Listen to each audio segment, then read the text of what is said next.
to the misuse of the Holocaust by the Zionists, supported by the Holocaust religion, especially in Israel, but not only there. Judaism has been substituted by the Holocaust religion. And the Holocaust religion has been introduced by the high priest Elie Wiesel, and its content, if any, is: we Jews have a monopoly on suffering. Nobody has ever suffered or will suffer like the Jews have. Therefore, whatever we do to Palestinians, it is always less than what we suffered. Which is the complete denial, if you remember of what I said about Hillel, what Yadama feels, etc. This is the complete opposite. And so that means that Zionism and Judaism are as different as they can be. And that it is indeed a religion. You can see from a literal expression of Wiesel, who said, Auschwitz is comparable only to the Sinai experience. In other words, in Sinai, as you know, Moses got the 10 Commandments from God himself. And now God has substituted because if you make that comparison, this must be the conclusion, God has now substituted the Holocaust experience instead of the 10 Commandments.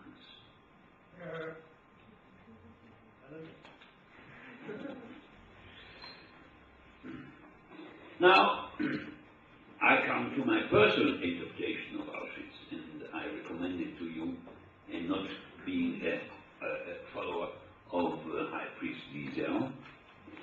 I'm totally opposite to Wiesel's interpretation, who implicitly says, you can repeat it often enough, because we Jews have a monopoly on suffering, we can do what we want to anybody.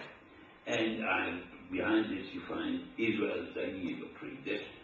When I started, I referred to it, that Haidar forgot that, and that is, in 2009, after, so in the second half of 2009, has been expressed in various articles in Israeli papers by various Israeli generals.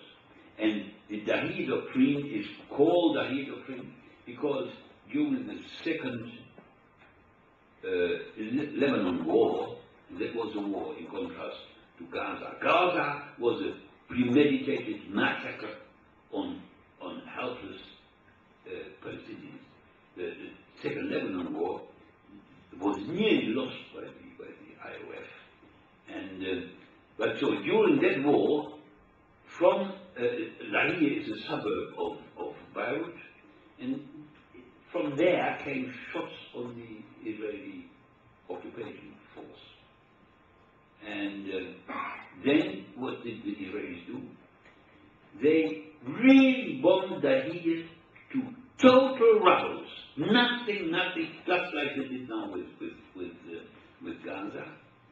And so, and as several Israeli generals have said, the Dahiya doctrine is now our accepted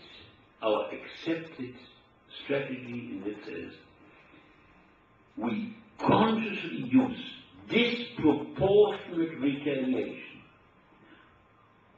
on any case of aggression of us, however small, disproportionate retaliation in order to collectively punish the population so that they will no longer tolerate that from their area any act of aggression is done on us. That is the Dahiya doctrine. Now, that is one thing. The second point is, as I saw, there were attempts to dehumanize me. I hope you have, in the meantime, got the impression that it didn't succeed.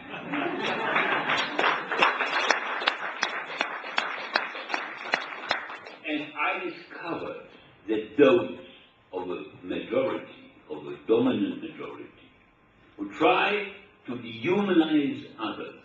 And one of these dehumanization attempts is cockroaches or cancer or whatever. So that those who try to dehumanize others can only do so if they first are dehumanized themselves through propaganda and indoctrination. So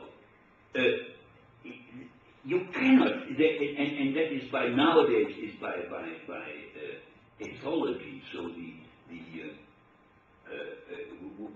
which is the common denominator which all mammals have and many birds, like ravens, etc., have in common, that they work together, that they feel empathy. There are big studies about it, and that is all underpinned by brain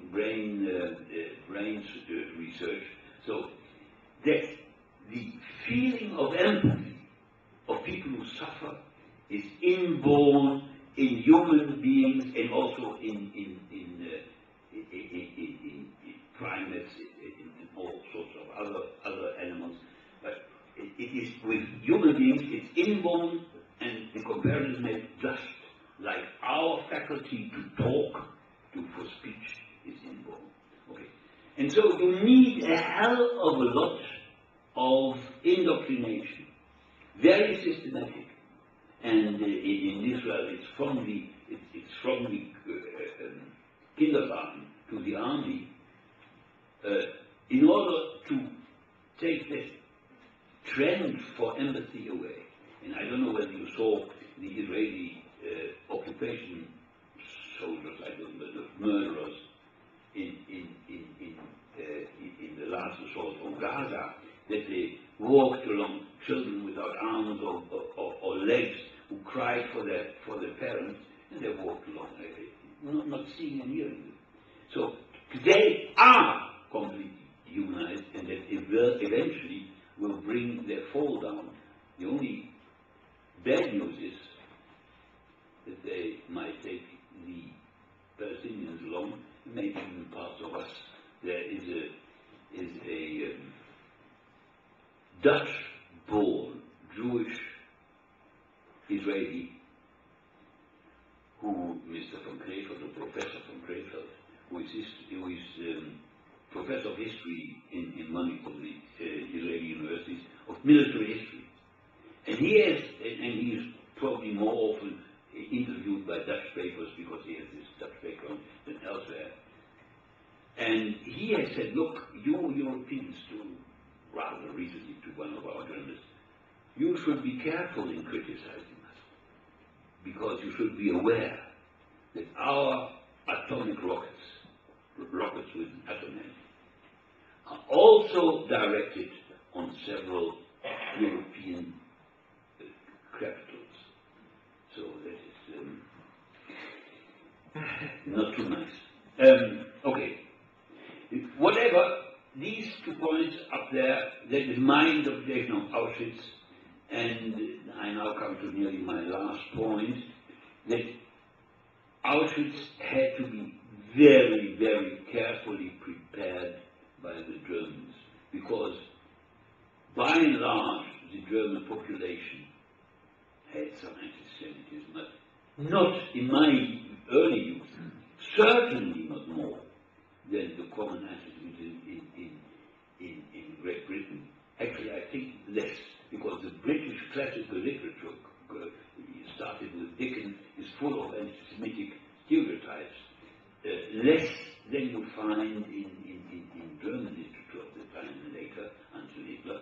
So, however it may be, in order to get a population which has some civilization and culture, like most European civilizations had, certainly before Hitler, you need careful preparation in order to do something like mass murder or even mass expellation. Is it the word? Mass displacement. Okay.